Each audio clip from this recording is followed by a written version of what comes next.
충북 영동이라고 되게 산골 마을입니다. 저도 초등학교 때 진짜 꼴배로 엄청나게 다녔습니다. 왜냐하면 그때는 소가 없이는 사실은 농사를 지을 수 없는 여건이었기 때문에 거의 한 짐을 배워야 그 다음부터 쉴 수 있는 여건이었던 것 같아요. 하여튼 그랬는데 그때 이제 그 예전에 보면 그 이런 농업 자체의 기반은 뭐냐면 뭐 인분도 그때는 화학 비료가 많이 보급되기 전이었기 때문에 뭐 축분이라던가 아니면 인분이 거의 그 거름으로 이용되던 시절이었던 것 같습니다. 근데 이제 여기서 이제 제가 조금 얘기하고 싶은 건 저는 이제 제가 공부한 건 환경 분야입니다. 수환경 분야고 거기서 박사학위 논문이 이제 좀 전에 그 백종수 신문 기자님께서 말씀하신 것처럼 저는 퍼멘테이션입니다. 그러니까 그 미생물 그 대상 폐수는 양돈 농가 피거리 웨이스터였고요. 근데 그걸 갖다 어떻게 하냐면 바이오가스 하는 방법하고 처리하는 방법까지 하는 게 제 박사학위 논문입니다. 근데 제가 한 6개월 딜레이를 했습니다. 논문을 잘 만들어 놓은 대상 그 미생물을 가지고 그 다음에 이제 실험을 하는 단계였는데 그 양돈 농가에서 살충제를 뿌린 것 같습니다. 농약류를 뿌리면서 6개월간 잘 배양해 놓은 미생물이 다 죽었어요. 그게 이제 현 우리나라의 사이클의 문제점인데 하여튼 거기서부터 시작을 해볼까 합니다. 사실 경축이라는 경축순환이라는 단어하고 유기농하고는 되게 많이 일맥상통합니다. 사실은 이 순환이라는 사이클 자체를 갖다가 놓고 베이스를 따질 때 외국 선진국이라던가 미국 같은 경우는 뭐냐면 베이스는 농지입니다. 처음에 그 농지를 그 베이스를 두고 나서 그 다음에 거기에 대한 발생되는 그 아까 이제 하 대표님이 말씀하신 똥이 들어가는 겁니다. 거름이 들어가는 건데 어떻게 보면 이게 그 하 대표님이 말씀하신 원재라는 단어는 우리나라 국가 여건입니다. 경작지가 없어요. 그렇다 보니 더구나 이제 거기에 대한 부분 또 하나는 문제는 뭐냐면 도시화입니다. 계속 도시가 확장되다 보니까 그 농지 면적이 수도권 같은 경우는 계속 줄어들 수밖에 없는 구조입니다. 그래서 그게 이제 최근에 이제 발생되는 문제고 또 하나는 이게 아까 그 과장님께서 한번 말씀하셨습니다. GDP가 3만 불이 되면 악취 문제. 사실 이 정도 저는 농가에서 나는 악취라고 하면 충분히 감내할 수 있습니다. 근데 이건 악취도 아니고 사실은 제일 지금 악취 축산 악취에서 가장 문제시되는 거는 대부분은 닭을 생산하는 농가들은 대부분 다 산골 안쪽에 있습니다. 요새 이제 최근에 문제시되는 거는 그 양돈 농가들에 대한 악취라. 그래서 이게 이제 도심이 확장되면서 계속 이제 그게 여건이 되게 어려워지고 있는데요. 문제는 여기서 우리가 가져갈 수 있는 부분 자체를 어느 방향에 포커스를 맞출지를 한번 고려를 해봐야 됩니다. 앞으로의 가는 방향, 환경부 정책이 지금까지의 정책 자체는 충분하게 아까도 이제 저는 약간 이제 하 대표님하고 약간 그 토양으로 돌아가야 된다는 건 공감하지만 이걸 내보내야 된다. 뭐 예를 들어서 해양으로 내보내야 된다. 이런 건 좀 반대입니다. 왜냐하면 이게 영양 자체가 워낙에 풍부해져 있고요. 그게 이제 앞으로의 갈 수 있는 방향 자체가 더욱더 어려워집니다. 그리고 수확량 자체에서 이루어지는 부분 앞에 이제 하천을 보시게 되는데 이게 예전의 농수로하고 지금의 농수로하고 차이가 뭐냐면 영양분 차이입니다. 그러니까 뿌연 탁도를 일으키는 물 자체가 이제 영양분 차이긴 한데 그게 이제 너무 과잉되는 부분이 이제 없지 않아 많습니다. 또 하나 문제는 이걸로 해서 발생되는 비용들입니다. 환경 비용 자체가 워낙에 크게 들어갑니다. 그러니까 경제성 논리로 들어가면 이제 어떻게 보면 우리나라 같은 경우는 축산 농업에 뭐 저는 약간 이제 반대되는 의견이 뭐냐면 축산 자체 같은 경우 제가 2년 전에 미국에서 그 연구년을 지냈습니다. 오하이오라고 거기는 농업 주된 목적 자체입니다. 근데 한 4시간을 달려도 다 초지입니다. 거기서 이제 목장이 가운데 하나씩 있습니다. 그게 뭐냐면 거기서 여쭤보면 초지를 생산하는 목적 자체에서 이제 퇴비가 다 들어갑니다. 퍼멘테이션 할 수 있고 그 자체를 가지고 이제 다시 활용할 수 있는 그게 이제 순환 개념인데 사실 저희들 아까도 이제 되게 좋은 단어를 쓰셨습니다. 유기농이라는 단어를 쓰셨는데 이 순환 자체가 저희 같은 경우는 만약에 하 대표님이 생산하는 고기는 우리가 2배를 줘도 먹어야 됩니다. 예를 들어서 독일 같은 경우나 이런데 이제 독일 같은 경우 그린마크 푸른 나뭇잎 모양이 들어갑니다. 그게 이제 올갱이하고 순환이라는 단어가 들어가서 유기농에 대한 부분이 들어가 있는데 고기 같은 경우는 보통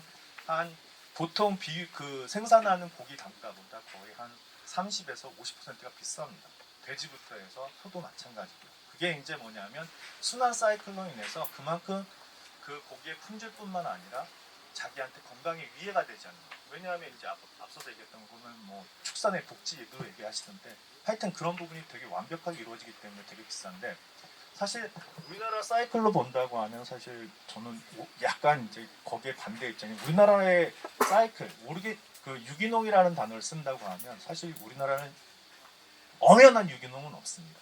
왜냐하면 너무 면적이 작기 때문에. 그래서 좀 이제 그런 부분이긴 한데 이제 앞으로 가야 할 방향이 이제 앞서서 얘기했던 것처럼 사실 우사라던가 개사에서 나오는 축분들 같은 경우는 충분하게 처리할 수 있는 여건 자체가 됩니다.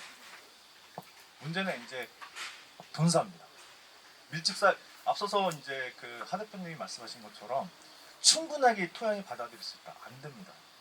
환경적인 입장으로 들어가면 사실 그 본사라든가 이 축산 농가들에서 발생된 원포인트 소스가 비저오염이라고 하는데 그 오염 부하량 자체가 70%가 넘어갑니다.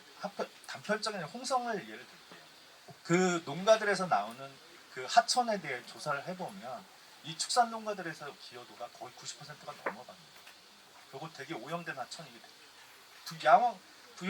그 영양이 너무 풍부하다 보니까 오염이 많이 되는 건데 앞으로의 가는 방향 자체를 어떻게 보면 줄일 수는 없습니다. 정책 자체가 식량 안보, 자국화 뭐 이런 단어를 쓰기 때문에 더 줄일 수는 없지만 향후에 그 방향이 간다고 하면 어떻게 보면 이제 그 앞서서 말씀드렸던 것처럼 그 무사라던가 개분 같은 경우 충분히 처리가 가능한 데 반해서 과잉으로 생산되는 돈분입니다.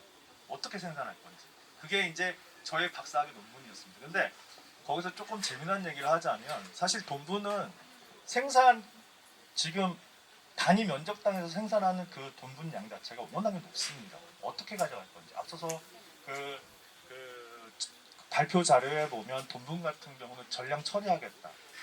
이거는 전량 처리 비용 자체가 워낙에 큽니다. 그러면 거기에 경제성 논리가 들어가요. 예를 들어서 그 미국 같은 경우는 소보다 돼지값이 더 비쌉니다. 돼지고기를 사 먹으려면 그 돈 비용 자체가 더 비싼데 우리는 되게 쌉니다. 소에 비해서. 근데 그 비용 자체를 따진다면 환경 비용이 빠져 있는 부분입니다. 돈분은 앞서서 얘기했던 것처럼 아까 저도 되게 좋은 말이었던 것 같은데 소는 퍼멘테이션을 4번을 소화기관을 통해서 퍼멘테이션이 되는 거죠. 그러니까 소화를 하는 과정에서 보통 섬유질 자체가 다 소화되는 것 같습니다. 그래서 이게 가연성이라던가 아니면 직접 그 토양 성분으로 들어갔을 때 이용할 수 있는 흡수율 자체가 되게 높습니다. 기존에 나와 있는 논문들에서도 그렇게 얘기를 하고 있고 돈분은 틀립니다. 이게 대부분 암모니아성 질소 형태라던가 이런 형태를 띠고 있기 때문에 이게 직접적으로 이용되는 한계가 있습니다. 그래서 어떻게 보면 돈분 같은 경우는 향후 정책 자체가 전량 처리 아니면 사실은 답이 없습니다. 퇴비와 지금 최근에 이제 퇴비와 같은 경우 돈분에서 퇴비화가 이게 완전하게 숙성이 되면 진짜 이런 냄새가 나야 됩니다. 근데 대부분 살포되는 퇴비들을 보면 비숙성입니다. 기간 자체가 짧고 이걸 만약에 쌓아두는 기간 자체가 만약에 이 퇴비를 만드는 과정 자체가 기간을 잡는다고 하면 거의 한 달에서 길게는 3달까지 가는 경우도 있습니다. 그러면 그 농가들에서 발생되는 비용 자체를 처리할 수 있는 여건 자체가 안 됩니다. 그래서 거기에 대한 고민 또 하나는 뭐냐면 최근에 제가 그 양돈 농가 중에 컨설팅을 해달라고 해서 진도를 다녀왔습니다.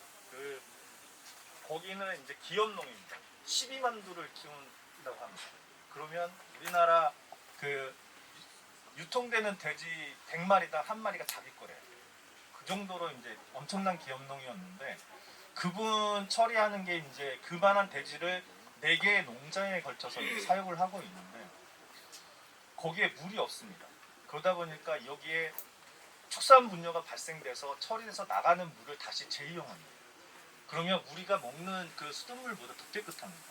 그 얘기는 뭐냐면 돈이 되는 데는 된다는 거죠. 그만큼 투자를 해도 충분한 여건이 되는데 말해서 지금 문제는 경기도의 여건 자체는 기업농을 제외하고 나머지 영세농입니다. 그 축산 자체가 그거에 대한 대책을 가져가야 되는데 지금 사실은 답이 없습니다. 그 팔당 곤욕 같은 경우 앞서서 말씀하셨어요. 안성 같은 경우 돼지 사용 인구가 20%. 지금 속된 말로 해서 팔당 저도 이제 팔당 대책을 세우긴 하지만 거기에 주된 뭐 환경 오염원 중에 사람들이 배출한 분뇨나 뭐 이런 부분에 대해서는 어느 정도 하수 정비 시스템이 되어 있기 때문에 충분히 제어가 가능합니다. 그리고 거기에 그쪽으로 쏟아붓는 돈만 매년 한 3천억에서 4천억이 들어갑니다. 그러니까 팔당 수지를 지키기 위해. 근데 최근에 이슈화되는 부분 자체는 축산입니다. 관리도 안 돼. 이걸 처리할 수 있는 방안도 없습니다. 거기에 이제 3, 4천억이라는 돈 자체가 수질 관리 정책으로 간다고 하면 어떻게 보면 앞으로의 축산 정책, 비점오염원이나 이런 관리 정책으로 넘어가야 할 단계가 높고 그 다음에 되게 좋은 말씀들 하셨어요. 근데 이게 연료화로 간다는 자체로 간다고 하면 그 돈분 같은 경우 연료로 가능성이 되게 높습니다. 뭐 그걸 이제 BGP 시설이라고 하죠. 바이오가스 플랜트 이렇게 가는데 이게 가는 시설 자체가 규모입니다. 왜냐하면 소규모로 만들어 놓으면 다 적자입니다. 왜냐하면 그걸 처리해서 가스를 상생해봐야 아무런 경제성이 안 논리가 안 맞습니다. 예를 들어서 100톤짜리 규모의 시설을 두었습니다. 근데 이걸 가스화하겠다. 전혀 안 맞습니다. 적자가 톤당 처리 단가 적자가 얼마씩 날 거냐면 아마 3,000원에서 4,000원 날 겁니다. 그러면 이거 운영을 안 하는 게 맞습니다. 그래서 보통 이제 앞으로 간다고 하면 뭐 앞으로의 소나 개분 같은 경우 처리 방안은 되게 적합한 것 같습니다. 근데 돈분 같은 경우는 앞서 이제 그 대책 같은 경우 나온 게 그 중앙 집중형으로 관리를 하면서 이제 처리할 방안을 짜야 되는데 저는 그 제안을 드리고 싶었던 게 경기도의 그 팔당 권역 같은 경우 공영제라는 게 있습니다. 그러니까 그 축분을 그 환경 기초시설 그러니까 뭐 음식점이라던가 이런 자가 처리 시설을 갖고 있는 시설에 대해서 좀 집중형으로 지원하는 시설이 있는데 거기에 더 나아가서 축산 농가에 있어서도 좀 이걸 집중화할 수 있는 여건 자체를 끌어가야 된다는 점. 두 번째 하나는 뭐냐면 앞서서 경제성 논리로 간다고 하면 처리 단가를 낮출 수 있습니다. 대신에 이송 비용입니다. 이 부분을 어떻게 갈까가 이제 그게 문제인데 그건 다시 거기에 대한 대안을 만들어놔야 되고 또 하나 제일 이제 문제시되는 게 경기도 같은 경우 수도권 광역화가 되면서 뭐냐면 혐오시설 자체, 음식물 쓰레기 자체가 되게 많이 발생은 되는데 갈 데가 없어요. 이거 갖다 연합을 해야 돼요. 축산분야하고 가축분야. 그래야만 경제성이 되게 우수한 공급량 자체가 나올 수 있고 이게 농가들이 같이 상생할 수 있는 방안이라고 저는 생각하고요. 세 번째 나아가서는 이거에 대한 플랜이 반드시 필요합니다. 앞으로 환경부는 퇴비에 대해서 팔당권역 같은 경우는 그 유기농이라는 단어를 쓰면서 친환경 농업 이런 단어를 쓰면서 퇴비를 장려했던 적이 있습니다. 지금 앞으로의 정책은 바뀝니다. 그러면 전체 그 지역마다의 그 유형마다의 특성에 맞는 정책 자체가 따라 나와야 돼요. 거기에 대한 관리제가 따라 들어올 겁니다. 거기에 대한 대책이 마련돼야 되는데 거기에 대한 플랜이 없습니다. 그래서 경기도가 만약에 이 되게 경축 순환 농업은 되게 마땅한 것 같습니다. 근데 이게 순환할 수 있는 경작지가 없기 때문에 거기에 대한 고민을 해야 되고 앞서도 이제 대안으로 말씀하셨던 부분이 그 뭐 간척지 말씀하셨는데 거기도 논문들 찾아보면 되게 리스크가 큽니다. 그래서 그것도 장기 미래로 보는 거고 현안에 대해서 닥쳐 와 있기 때문에 여기에 대한 부분은 여기 의장님도 계시고 뭐 부의장님도 계시니까 그 부분에 대해서는 좀 같이 고민해서 좀 가야 할 방을 짜야 되지 않을까 이런 생각이 듭니다. 네, 이상입니다.